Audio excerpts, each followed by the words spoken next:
சேலம் மாவட்டம் சீலநாயக்கன்பட்டி பகுதியில் உள்ள திடலில் வரும் 13ஆம் தேதி நடைபெறும் தாவேகா நிர்வாகிகள் சந்திப்பு கூட்டத்தில் அக்கட்சியின் தலைவர் விஜய் கலந்து கொள்கிறார். இதனையொட்டி தாவேகா நிர்வாகிகளிடம் சேலம் மாநகர காவல் ஆணையர் அனில்குமார் கிரி பல்வேறு விளக்கங்களை கேட்டறிந்தார்.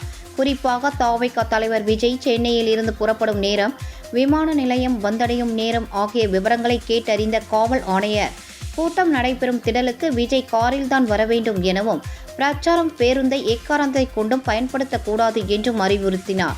காவல்துறை விதித்துள்ள 51 கட்டுப்பாடுகளை கண்டிப்பாக கடைபிடிக்க வேண்டும் எனவும், மீறினால் நடவடிக்கை எடுக்கப்படும் எனவும் காவல் ஆணையர் எச்சரித்தார்.